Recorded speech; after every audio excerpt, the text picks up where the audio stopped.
Welcome to another episode of Married with Video Games. I'm your host, Matthew. I'm your host, Christina. And you're going to hear a dog playing with a ball somewhere in this podcast. Yeah, it's been rainy all day, so he's been stuck inside. He hasn't been able to go on a walk. He is mad hyper right now. Yes. Anyway, we played Returnal.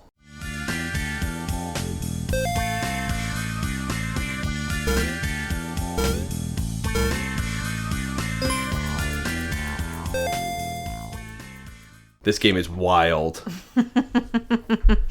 It's so good. It is very, very good. I'm actually surprised how much I enjoyed watching you play it. Yeah, she was pretty glued watching this. Every once in a while, with games, she'll pull up her phone and, browse and scroll and do stuff. This game, she was pretty glued most of the time. Yeah, there were a couple runs that, it was your third or fourth run for the night because it wasn't going well, and I would pull out my phone because I'm like, I'm sick of this stupid snow planet. The snow planet was pretty awful. Hoth. There were TIE fighters on Hoth. Uh-huh. It was pretty wild. Yes, but you're glad you played it. I'm very glad I played it. This game is not for everybody, and we'll get into details why. I'm just happy to do a video game podcast again. It's been a hot second or two.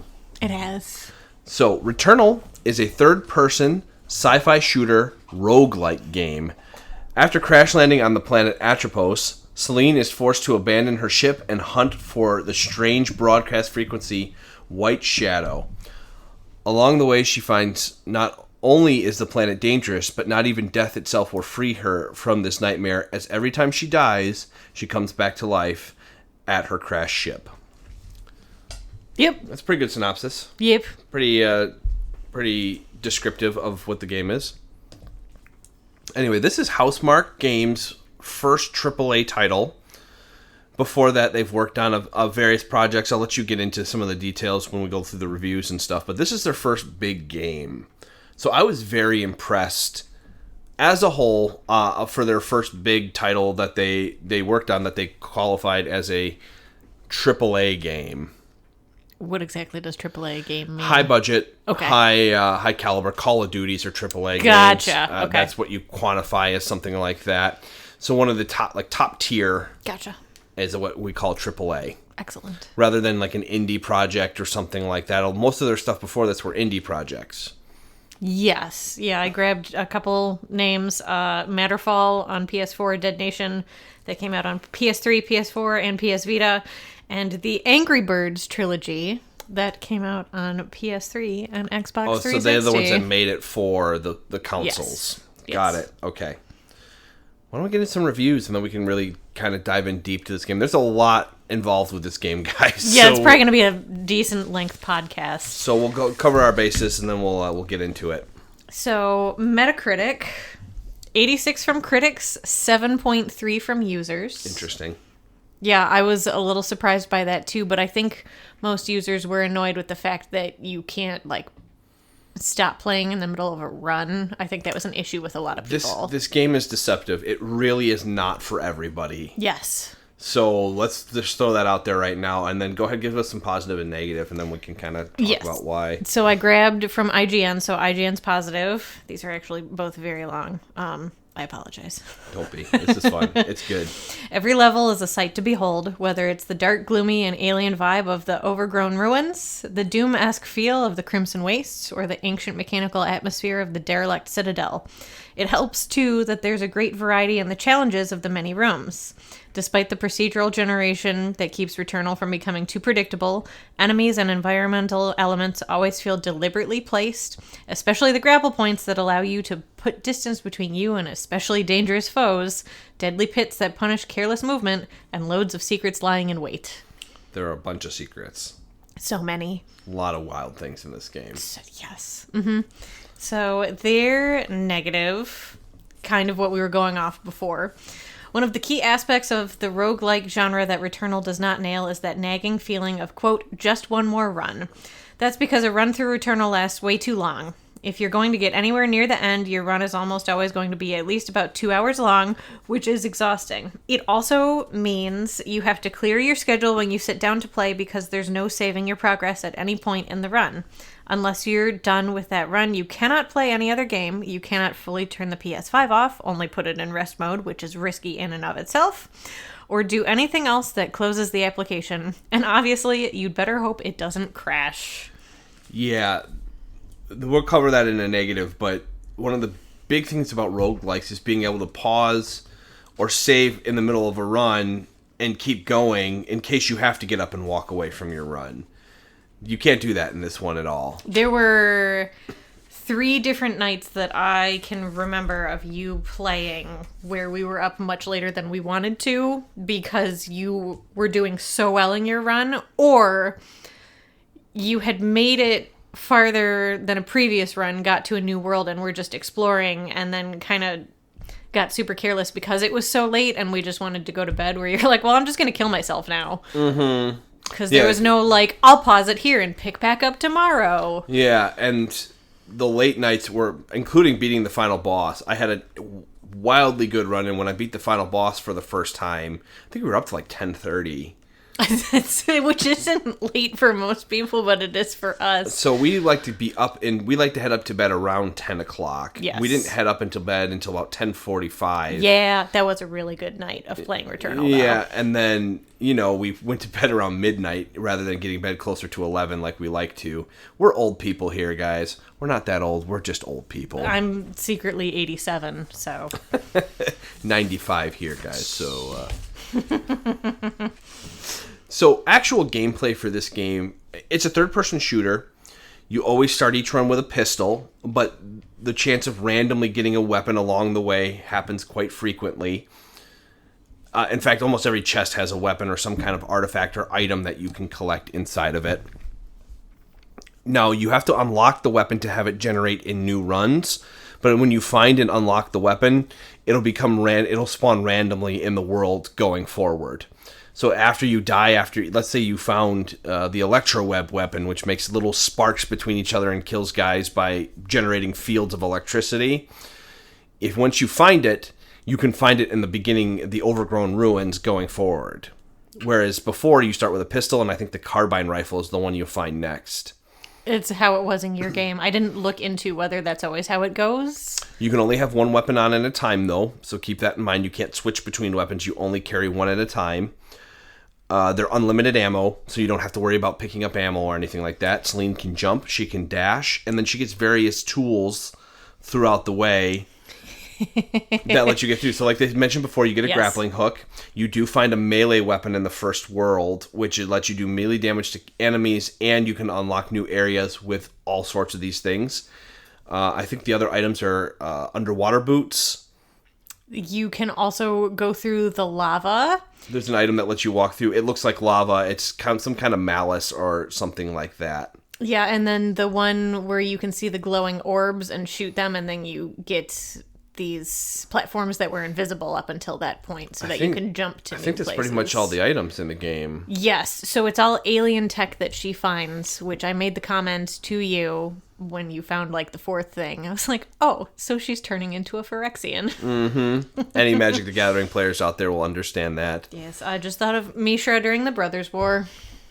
But those are the few of the items that you keep after you die. So once you die, you lose everything that you found, with the exception of this type of material called ether, which is a spending material that lets you cleanse certain items and buy certain things with it. And those select items we just mentioned that you can utilize in earlier areas that you couldn't access before. They let you access new areas of the map. Mm-hmm. I mean, outside of that, it's a bullet hell. It's the type of, almost like what I would call it. And that is why I say it's not for everybody. If you cannot handle consistent movement, dodging, jumping, shooting, melee, you're moving the whole time in combat. I would hate every second of this. It was like watching you play Control, because Control you had to do a lot of moving while shooting, and I have to like stand perfectly still and like move the aim and stay perfectly still. Only I may dance. Mm-hmm. It's that is your gameplay style. It is. In this game, you are always moving, you're always dodging, and you can have a really, really bad run. I felt some of the game was luck based on what items you found, so I'm sure there's people that were good with the rocket launcher. I was terrible with it. I hated finding that stupid weapon. And there's some weapons that I just didn't like, and there's other weapons that I went, oh, this is really, really, really good and overpowered. Yeah, the weapon that I didn't like, was it the rot gland lobber? The one that did poison damage. I liked the poison damage. I just didn't like how it shot. It was like a rainbow arc of the bullets, and it just drove me crazy, and I don't know why. It's pretty powerful when it was beefed Yeah, up. when you enemies had were draining pretty quick when you hit them with it. When you had 2 or 3 of the like additional benefits on it, then it was really good, but just the style of shooting, I did not. The carbine enjoy. rifle turned out to be clutch for the final boss. That was one of the best weapons. Mm-hmm. The Hollow Seeker was one of the best weapons to get through earlier areas. Mm-hmm. And then the Electroweb gun is the other one that's really powerful against regular enemies, but not bosses. Mm-hmm. It was wildly good. Mm-hmm. So there's different types of enemies. There were 6 biomes total. Like she said, the Overgrown Ruins, which we called Overgrown Tomb. Overgrown Tomb, yes. The next one was Desert. Crimson Waste. Yeah, Crimson Waste. And the third one was the Derelict Citadel. The fourth biome was, I don't remember, was it Echoing Ruins? Yes. Which is a variant of the Overgrown Ruins. Yes. The Fractured Waste, which it was frozen, basically a frozen version of the desert. It was basically like Tostarena in Mario. Mario. In Super Mario Odyssey. Yes, it was. And then the Abyssal Scar, which was an underwater area. Yes, that one was cool. That one also seemed like it was the largest or the longest area to get through. It is the final area where the final boss is, and a lot of suicidal guys come at you in that one. Yeah, but those guys at least die with one shot. Yeah, unlike the TIE fighters. Yeah, we get into how much we hate them later, so we're just going to keep alluding to that. Ultimately, again, it's a platformer, it's a shooter, it's a roguelike. I would place it maybe just under Dark Souls difficulty. Maybe on par with it if this is not a game where you're used to moving around and shooting and dodging and doing stuff like that. It's in the same realm. I'm going to ask you, because you've played the Dark Souls games. For those games, when you die, don't the bad guys get harder, or you just don't get as much health? It depends on what game. Okay. The original Demon Souls, when you die, the enemies get harder. Okay. In those areas. In Dark Souls, it's not the case, but in Dark Souls and Demon, you'll lose your collected upgrade stuff that you get. The souls that you collect that usually let you upgrade your stats, you drop them. Mm-hmm. And you have a chance to go pick them back up. This game, there's nothing like that. When you die, you can find echoes of yourself where you died before, and you can avenge yourself or avenge other players that died. Yeah, that's in Act 3 where that comes up as an option. And in this one, you also find parasites that give you buffs and debuffs at the same time. And then you also have the chance to find artifacts which buff up your character. Mm-hmm. And items that you can use. And you start off with 1 item slot, and you actually can unlock up to 2 more item slots. So a lot of the gameplay is it worth the negative for the positive effect? And sometimes it was. Oftentimes for me, I was like, oh no, that's awful. Oh, yeah. I took a picture of all your stats because I made you look those up. Oh, for when I finally completed the game? Yes. Your accumulated suit data. You want me to say all Yeah, these go now? ahead. Go through everything. So, deaths, 46. That was before I beat the game. Areas explored, 293. Hostiles eliminated, 4,670. Yeah, that's right. Max adrenaline reached, 80. Okay. Successful overloads, 1,455. An overload, everybody, is you have an opportunity to refill your ammo instantly. While once you run out, a bar will slowly move, and if you hit the shot in the range, it'll reload automatically. Yes, we'll talk about that as well, because I added in a thing about the controller. Okay. Oh, it's wild. Yes. Malfunctions, 127. Okay, those are all the debuffs that were on me. Yes. And then Parasites, 58. Yeah, Parasites I often avoided. Most of the time, the bad outweighed the good. Every once in a while, it was like the obolites will disappear a second faster, and I'm Like, whatever, who cares? Who cares at that point? I'd rather have my max integrity increase. Integrity is your health in the game. Let's jump into the story. Yes. And then circle back a little bit into the gameplay, because we can kind of talk about, enemies and good stuff here, but the story is a little out there, everybody. So we're going to start with the part 1 story. Yes. And then kind of get into part 2 story. Yes. Do you want to do part 2 or part 1? Or do you want to kind of just interchange here? How do you have this written? I was making a note of to add things. Because you made a whole list of the story, but is that like the... This is my little notes over here are interpreting the ending. Okay, so we're the final true We will ending. let you know when we're going to talk about the actual ending of the game, guys. I would say we give a spoiler warning when we hit the end of Act 2. So... Oh, Act 1 or Act 2? Act 1? So, Act 1, Act 1, because that's a big, mid-game twist. Yeah, so there's a big twist in this game, guys, and so we're going to let you know when that happens. But, so the actual story is you play as Celine, and she's a woman who crash-landed on a planet called Atropos. She's trying to contact the company she works for, which is Astra, but she can't get through because this signal called White Shadow is blocking it, and a mysterious astronaut she keeps running into is kind of keeping her on this planet. She abandons her ship, Helios. That's the name of her ship. And she wants to find and disable White Shadow. That's the basis of the story. Yes. You find it's an old alien civilization that you're on. That's why you're in the overgrown ruins. These ruins are, again... look like forests at this point. I keep thinking you're calling it the wrong thing because we kept calling it Overgrown Tomb after the magic card. Yes, it is kind of a tomb as well. It is. And you find remnants of these aliens in places.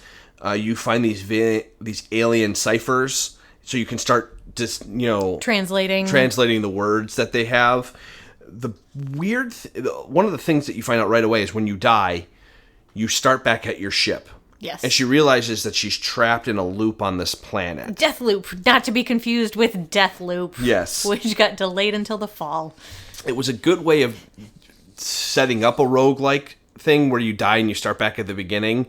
Another game that did it really well, I'm going to forget the name of the game, but you played as your ancestor.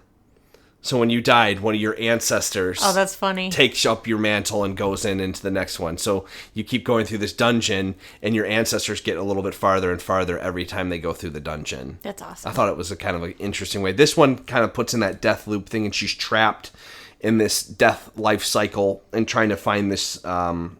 And she actually will find audio casts of herself trying to get through the planet. Prior versions of herself. Time is moving forward still, even though she's dying and reviving. Yeah, she's not technically aging when she comes back, but No. she keeps finding versions of herself. Sometimes she sounds absolutely insane, which I know a lot of critics had some issues just with, the wording of things, I guess. It became too melodramatic and over the top for a fair amount of critics. So for me, I'm looking at a perspective of someone who's probably died 1,000 times. Oh yeah, absolutely. You can tell even when you land on the planet, that's not the first time she's been on the planet. Right. She'll find audio logs of herself, her past selves, so she knows she's been through this 1,000 times or more. Mm-hmm.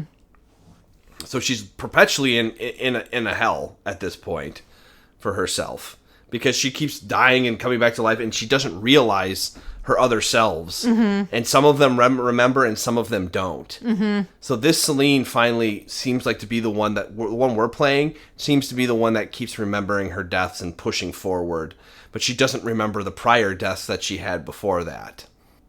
On each run, you'll find different audio logs, and more items you unlock into different areas. You'll find different audio logs of herself, and she kind of is trying to figure out this planet, the aliens. She figures out the aliens on this world were also trapped in a cycle. So something with the technology on this world created this life-death cycle, and they were all trapped in it as well. Mm-hmm.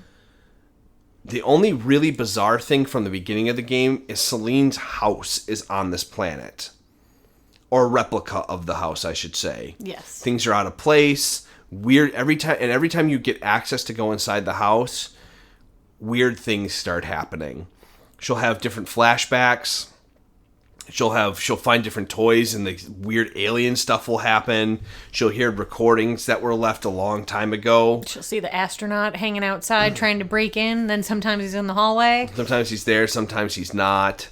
It's creepy. It's very much weird. It's very much a psychological thriller. Yeah, when it's you got get the to sci-fi. those. It's got the psychological. It's like a crossbreed of Alien meets a Lovecraft novel. Yeah, and the scenes that take place in the house go to first person. Yeah, you're a third-person shooter most of the time. And it reminded me a little bit of like Resident Evil 7.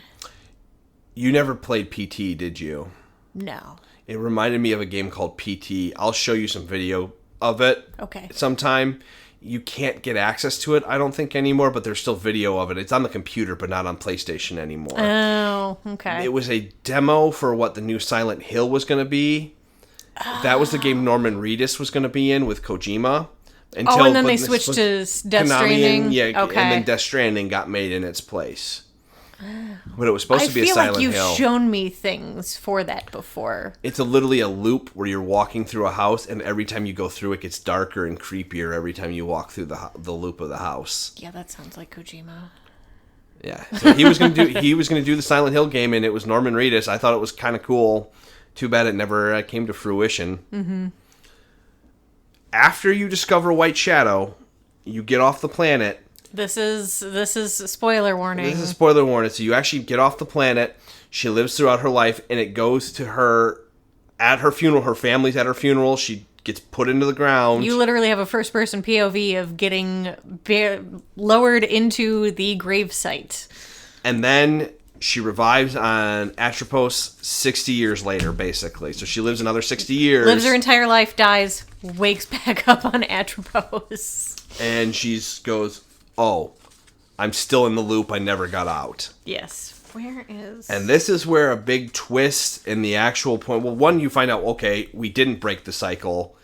One. And two, the planet is not really what it seems. Yeah. There's more to the planet than what's there. And so I'm going to let you kind of get into this and dive into the new story. Oh my gosh. Because it's really, it's convoluted, guys. It is very convoluted, and like you...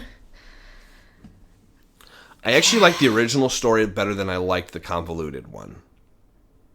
So up until she dies and then you get revived? I actually liked that point, and I liked a little bit afterward.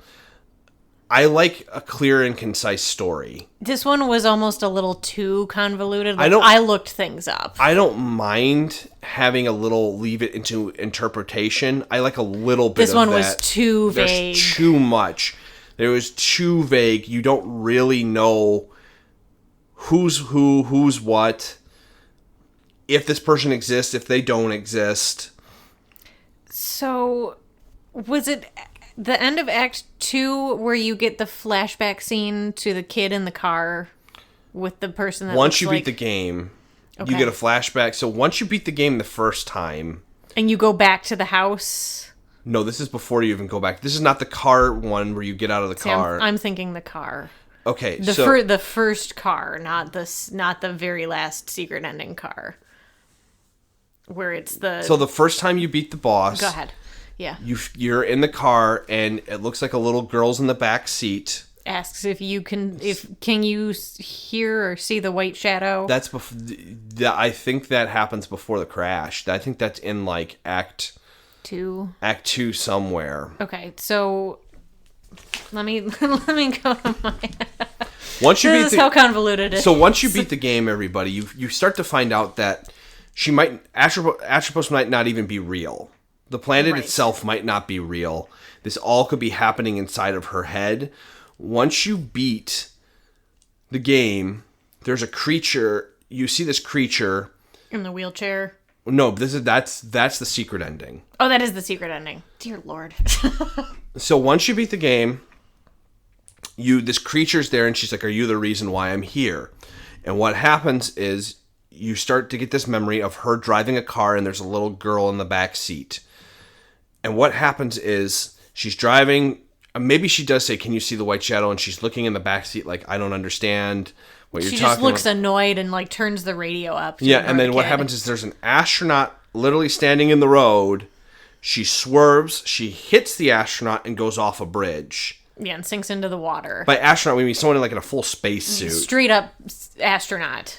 And so she wakes up and she's trying to grab her little girl out of the back seat and then gets dragged out by some kind of creature. Yes. And then she wakes back up at the ship in the third act. And then this allows you to go back and forth between the overgrown ruins. Yeah, the first 3 and the echoing levels ruins. And the last 3 levels. Okay. So the issue that people have with that first car scene where the driver looks like Celine. Celine has 2 different colored eyes. She's got a brown one and a blue one. And the woman driving the car in that first one just has brown. So everyone's thought is that that's Celine's mother, who is also an astronaut, and it's Celine in the back seat. That's the main consensus. When you get the final secret ending, you're kind of taken back to that same scene. Where you're swimming out of the car. Yeah, but then you're also kind of the astronaut in the middle of the road to cause the car to crash. Yeah, you're the astronaut in the car to cause it to crash. There's a weird skeletal astronaut that's named Thea, I think. Thea is her mom. And she says, Celine... And Celine's like, "I want you to go get away from me," or "I told you to leave me alone. You deserved this," or something along those lines. She pushes her lines. over, and then you're in the car. Like, you see her in the astronaut suit. Yes.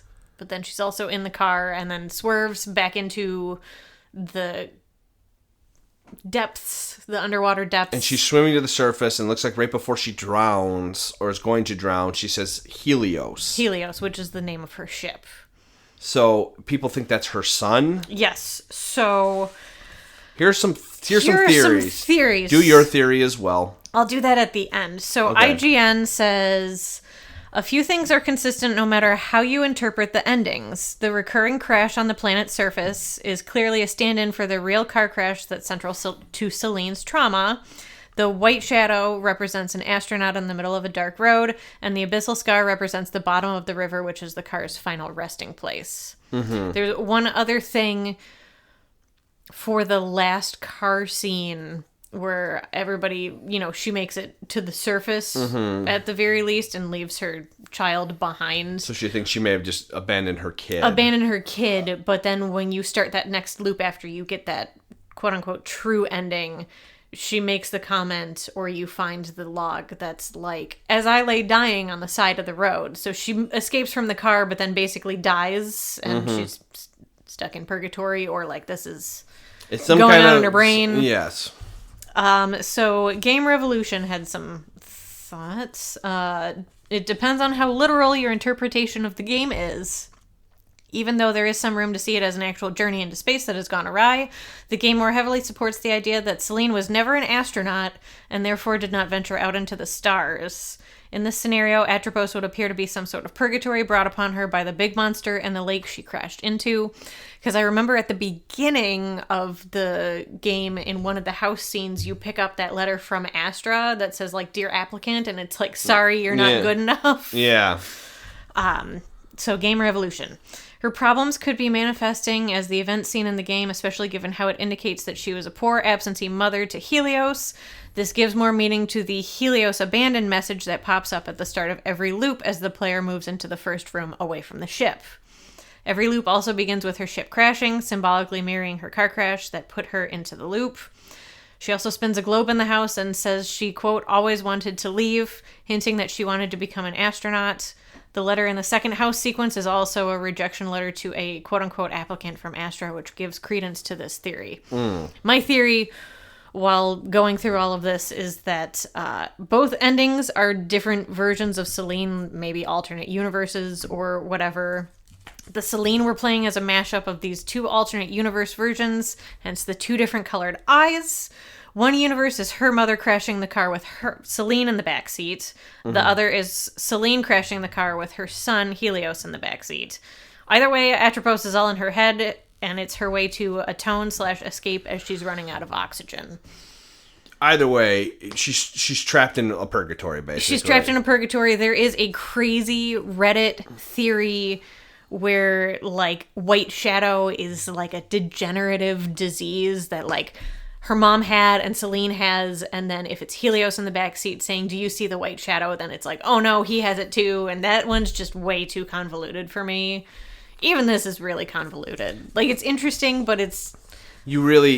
There's not enough information, even with all the reading of the side stuff, and it just doesn't give you enough information to make an actual story.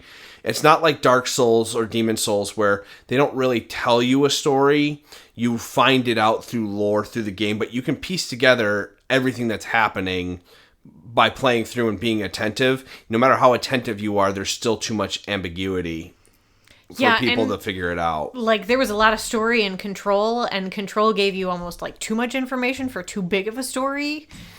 This one, like, it was just, like, not quite enough. To make it...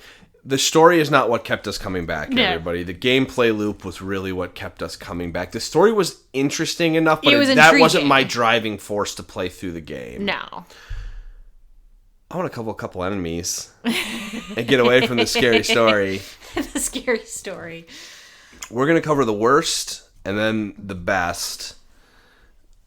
There was 5 bosses in this game. There's some mini bosses. There are like level bosses that you could run into. You didn't run into them every time, but they could spawn. The worst boss was the 3rd boss, the Derelict Citadel boss. Nemesis. We didn't even have a nickname for this guy. No, he was just very He was straight out of a Lovecraft novel, though. He had 4 or 5 little floaty tentacle dudes by him that would shoot various lasers at you, and he just floated in the background and shot these balls of energy at you, and you had to shoot around his hands. But if you didn't have the right weapon... Oh, it was so bad. You only 2... Like, at that time, there was about 4 or 5 weapons unlocked. The only ones that were good to use were the carbine rifle and the pistol with the homing shot on it. Mm-hmm. Anything else, I felt like I couldn't do enough damage to do anything. The Hollow Seeker just didn't do any damage to him for some reason. No, I think the Hollow Seeker's range wasn't good enough for that boss. Mm-hmm. Because after you start getting out of the range of the weapon, it does less damage, where the carbine had really good range. It did. And so did the pistol with the homing shot, because it always went towards the target that you needed to hit. The level would split apart in the second part of it. It was hard. The timing was really difficult to figure out when they were... grapple hook to different platforms that would, like, fall out of the sky. And if you finally made it to Phase 3, that was the easiest part of the fight, was Phase 3. Yes. Because you would get launched backwards, and then you'd grapple back up, and then you'd keep going back and forth with the fight, and you'd jump between platforms. It was easier to dodge than anything else, and the timing was easier to predict at that point. Yes. I just felt that boss was more luck-based than actual skill-based. All the other bosses felt like if you had got enough skill, if you practiced enough, you could beat the boss. That included the second boss. The second boss gave me a lot of trouble, but I figured him out eventually and was able to beat him. Yeah, he didn't take you that long. The worst part about the second level was once you actually made it, like, into, I'll call it the pyramid area, even though it wasn't a pyramid. Kind of like a tomb, like a big... Yeah, but that one giant room where it would just spawn all of the Whiplashes and Mysterios. Oh, the aliens? Yeah. Oh, I know what you're talking about. Nicknames. We had a lot of weird nicknames for creatures. There was a room that you had to go through. No, that was the Derelict Citadel, wasn't it, for those? Oh, it was. Never mind. Area 2 had some weird alien stuff, but the second boss wasn't too bad. No, he wasn't terrible. And you got a warp point that took you right to the boss after you got there. Yes, that was very nice. So you could get through most of the desert part. You could warp right to the boss rather than doing the temple over and over and over again, which was really nice. The worst enemy, though, is what we called the TIE Fighters. They were called drones. Yes. We call them TIE Fighters because that's what they looked like and that's what they sounded like when they flew around. They legitimately look like TIE Fighters. There was 2 different areas where you would encounter them. They were in the Derelict Citadel first, And then they were in the frozen wastes. Yes. They were worse in the frozen wastes. They're hard to kill. They suicide bomb you once they get low enough health. That's just like launch missiles at you. They out shoot of the homing blue. rockets, and they have another attack, and they attack you in large numbers. They were really hard. Yeah. To a point where I was like, I don't know how to beat these things. And then I found a weapon that made them almost too easy. Yeah, the net creating one. Yeah, it basically creates electrical nets where you shoot it at 2 different points. So all you do is shoot it by them or stick it to them, and then hide around the corner, and they all blow up. Mm-hmm. Yeah, it was impressive how easy they were to kill when you had that gun on a run. So I had that one gun. I got through that whole frozen waste in one run because of that gun. I did everything in one go. And I'm like, oh crap, I have to fight a boss. There is no boss in the frozen wastes. You get the shoes that get you into the abyss once you beat... But the frozen waste is the only one that makes you go through every zone to get to the end. Every other one doesn't matter. As long as you get the key and get to the boss, you can skip the whole thing. Yeah. The frozen waste, you cannot skip at all. Yes. I have one more bad guy to add to the worst. Okay. Not as bad as the TIE fighter, but really infuriating while we were trying to beat the game to get the true ending, was that Big beastie guy. It was kind of like a mini boss. maybe the one in Abyssal Scar who would shoot the red arrows And at you cause and cause malfunctions. malfunctions on your suit. He was awful. And then he'd swipe and he'd hit you and he'd take you down to 1 health. Yes. Like in like a single hit. Yes! It was a very hard enemy because he would chase you and track you and he'd get up to you really quick. Yes. So he had long range and he would rush in at you. He was tough. And he would shoot those arrows at you. He'd shoot about 30, and they weren't necessarily homing arrows like the TIE fighters were, but they would follow you enough so that you They were weren't slow, ever, but if you got yes. hit and you were distracted by something else, auto malfunction. Yep. It was rough. Yep. Yeah. All right, there's 2 bosses that I liked the best. There's 5 total. Let me be fair. I actually thought all the bosses were very creative. They were. And they were set up as a challenging in a loop. I just felt number 3 was too much of being luck-based. Yes. Where the other bosses I felt you could beat with other weapons and get through with the weapons that you found. Mm-hmm. They just weren't as effective. Number 3, I felt only like 2 or 3 at the time were good enough to beat that boss. Mm-hmm. So it was just too much for me, I felt. Mm-hmm. But number 4, Hyperion, and the last boss, Ophion. Now, number 4... He was the organ? Yes. Yeah. So when you get into the Echoing Ruins, it's called that because you hear music playing in various areas. And it turns out it's because Hyperion is at the top playing music that's driving her crazy. It does include a slight echo of the Don't Fear the Reaper riff, which is like A song they play throughout. Yes. But, so you're fighting through, and you beat Hyperion, but that wasn't super hard. I just really enjoyed the fight. Yeah. It was creative. I liked the musical aspect of it, because he pretty much ignored you and used the piano to attack you. Yes. Ophion, for a last boss, was really cool. Mm-hmm. Once you figured out the mechanic, you had to shoot these orbs to make make the weak points appear. And then shoot the weak points. Then you shot the weak points. I thought it was a creative boss. Mm-hmm. As long as you remembered all the dancing around mechanics of dodging, shooting, dodge, shoot, and just keep at the mechanic of moving and jumping and just kind of paying attention to your surroundings a little bit, he wasn't terrible. No, he really wasn't. There's a lot going on when you're fighting him. Mm-hmm. And he seems worse than he actually is. Yes. In his 3 phases, he evolves around, and he's just like a Kraken, and then he's a Skull Kraken, and then he's an even worse Kraken. He's an even worse Skull Kraken. And it gets intense. Like, the final phase is really intense, but once you get to phase 3, you'll be pretty confident you can beat him. Yes. I felt, after I went through him once and just kind of saw the fight, I was like, I don't know how I'm hurting him. I couldn't figure it out. Mm-hmm. And then when we went through the second time, I beat him. On my second playthrough, I was like, oh, I get it. Yes. Real fun. Our best monster, I didn't really, there was a lot of really good monsters. but we called them shambling vents. They were Again, broken automatons. Magic cards. They would basically crawl on the ground and chase you. Yeah, they didn't have legs. But they would explode if they got too close to you, and when you blew them up, they'd leave a circle. The Derelict Citadel was the area I spent the most time in, I feel like. That was the third area, and that's where you saw them. That third area sucked until we got to the Winter Wonderland, which sucked even harder. The nice thing about the third one is once you figured out how to get through it, once you opened up the bridge, you didn't have to go through the whole level again. You could just go to the bridge and go across and start climbing the tower to find White Shadow. I liked it better once I got there. It was hard. Derelict Citadel, I felt unprepared for out of all the areas I went to. Everything else was great. Yeah. It wasn't too bad. Yeah.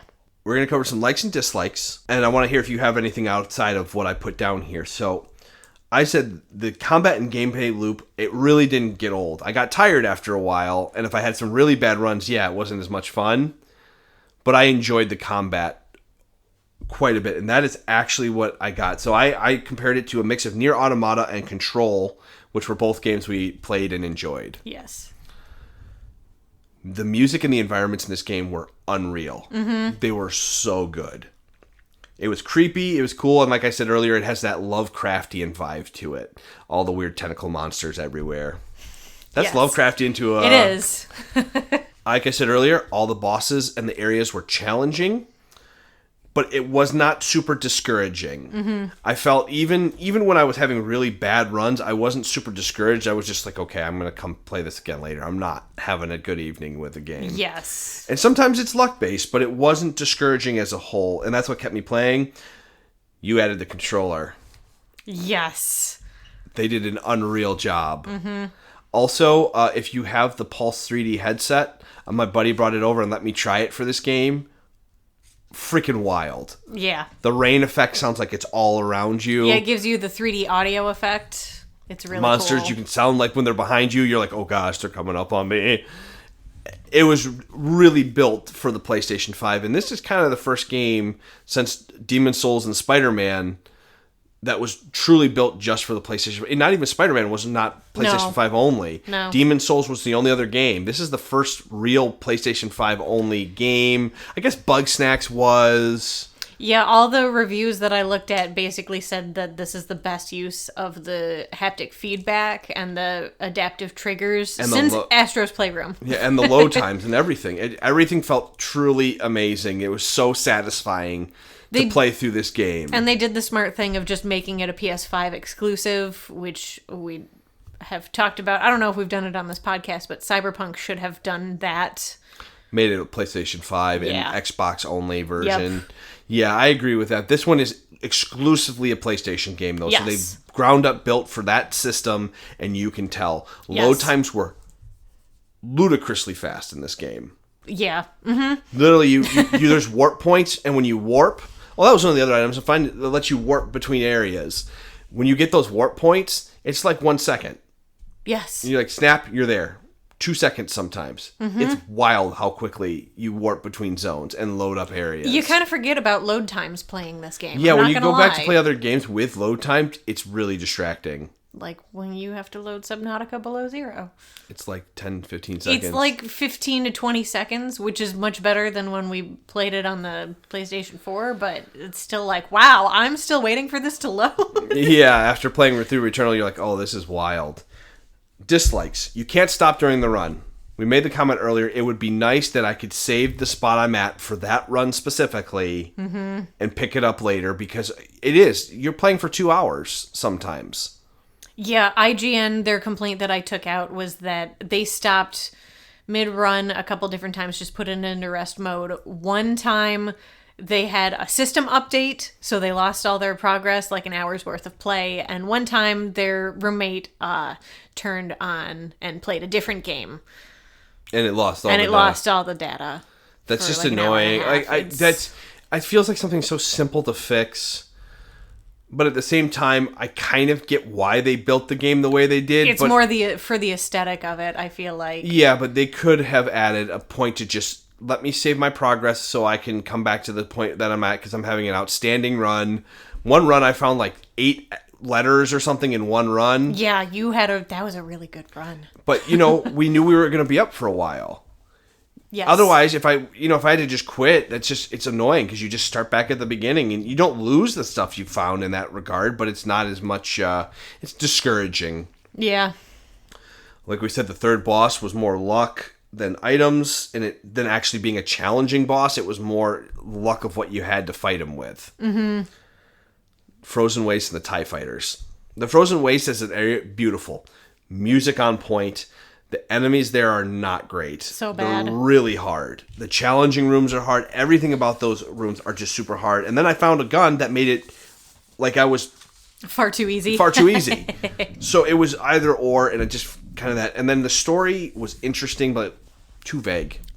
So one night you got the first ending with the first car scene. Mm-hmm. And then... I got 3 of the 6 sun fragments to unlock the next one. To go to the next one to get the car keys to get in the sedan to unlock the true ending. But, I remember you made the comment of like, man, I hope the true ending is happier than the one we got the other night. And I had read everything. I'm like, oh, God. Mm-hmm. But like, even when we got through that ending, you looked at me and were like, what? I don't understand what. Yeah. It just went fully over our heads. Yeah, it was just too, I'm going to say it again. It was too vague. There was not enough detail on it. The first part of the story felt very clear and concise to me. Mm-hmm. You're crashed on a planet. You're trying to work your way off the planet. And for some reason, you're stuck in this life-death loop. That part, I would have been fine if they never explained why you're in the loop. Yeah. But if you found a way off the planet, you got dragged back, and then you go, okay, now I have to find a way to conquer this loop and then work my way off the planet officially. To me, that would have been really cool. Yeah. They didn't do that. I liked that aspect of the story. I didn't even mind that it was all in her head. I kind of almost assumed that the planet was in her head. Yeah. At points, but because you're seeing the house here, I'm like, there's something not quite right here. Well, and after you get that final, it's probably actually it's before the final scene where you go back to the house, you get the car keys, you find the mom in the wheelchair in the basement, throw her out of it, and then you come back to wherever you are in the overgrown tomb, and it turns out that the house that was there was just a bunch of rocks. Yeah, I thought that was kind of cool. You're like, oh. And it really is all in her head. It really was all in her head. What do you give this game? And now I'm going to ask this twice. What do you give the game just based off the gameplay? And then what do you give it as a whole, story included? Gameplay, I would give it a 9. With the story, I'd give it 8.5. I'm similar and I'm not. Okay. With the gameplay, just gameplay, I'm a 9.5. Okay. But this game is up my alley. Now, I'm going to say this one more time. This is not for everybody. No. This game is challenging. And I don't mean that other games aren't challenging. I mean, you really got to put time to get better at this game.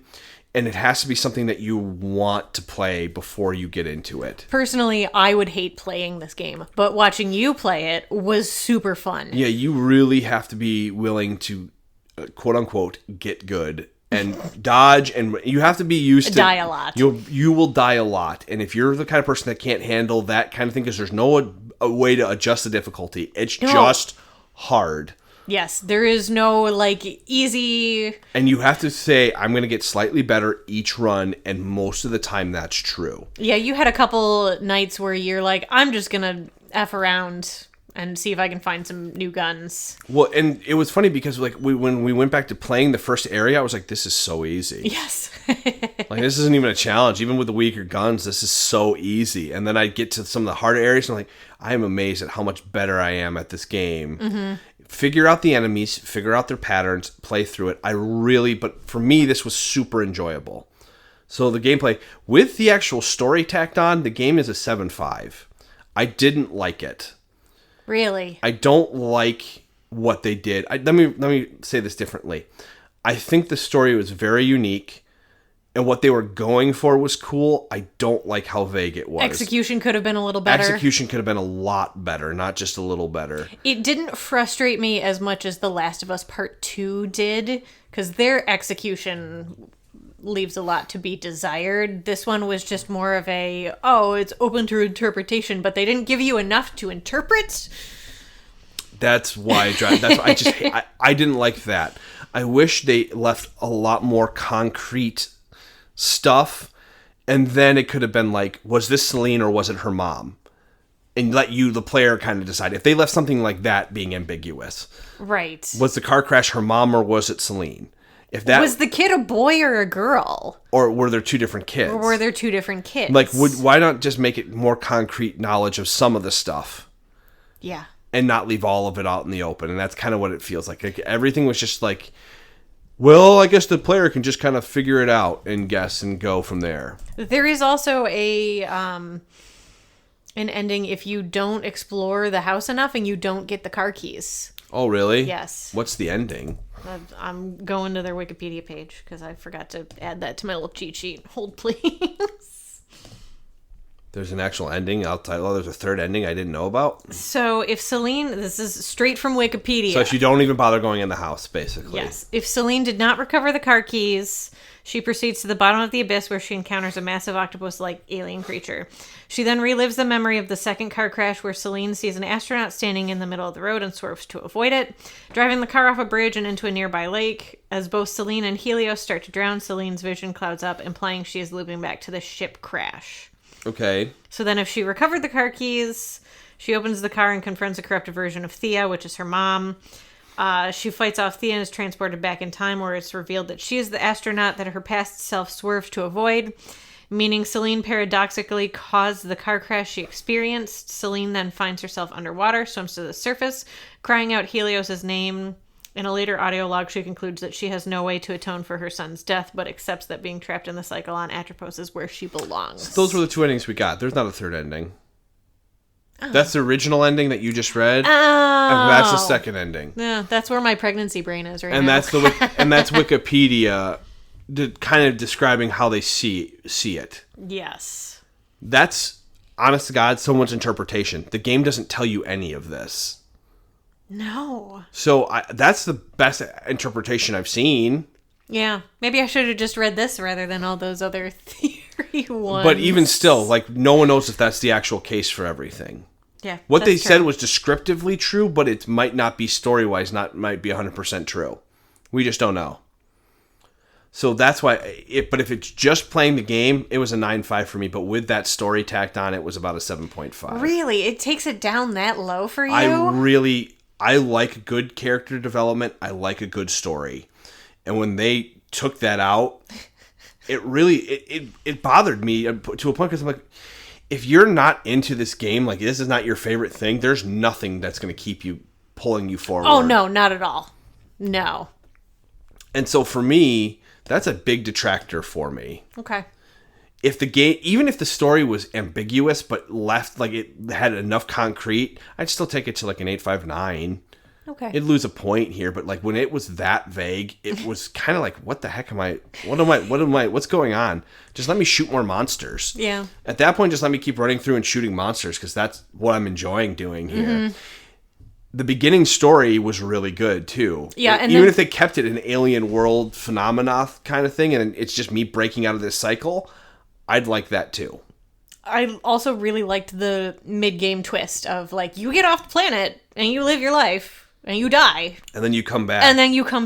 And I'd be like, okay, so I didn't break the cycle. What do I need to do to break the cycle? If they kept that as the generic story, I'd have been fine with that. Yeah, the psychological thriller portion got a little too... So here's the thing. I like the psychological thriller aspect of her being trapped on a planet and dying and coming back, and even her getting a little crazy and trying to figure out dealing with that, yeah. Why are these aliens keeping me here? What did they build that's keeping me trapped here? And then maybe it would be, let's just say theoretically, she's able to break this loop and she actually escapes for the final time and she's able to live her life and then she finally dies and just... It ends with you being buried. Yeah, and move on, or just move on, you know, yeah. She gets to move on, not in that death loop. The game's really good, people. We just ragged on the story for so long. The story is just too vague. Yeah. But the actual game play is worth it if it's a type of game you enjoy. Yeah. Watch some YouTube videos first before you dive into it, because I wouldn't recommend just jumping into this game. It's not for the faint of heart. No. You will die a lot. You will slowly get better if you keep playing. And I think the combat and some of the story is worth chasing, but most of it's not. Okay. That's, I lost a couple points because of that for me, though. Lost more points than I thought I was going to. Yeah, I know.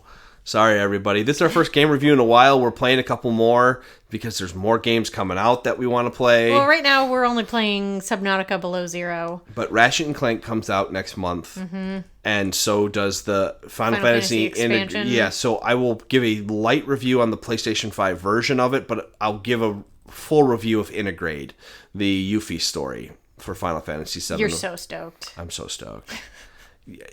Just here they for can, it. They can drip feed it into my veins, and I'll just be the happiest. Just suck it through my veins. I'll be the happiest camper ever. Mm-hmm.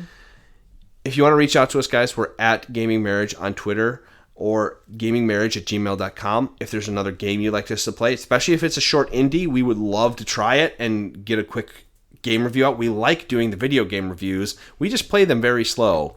We do. We like to take our time. We don't like rushing through things. So Part of me feels like we need to change the name of our podcast.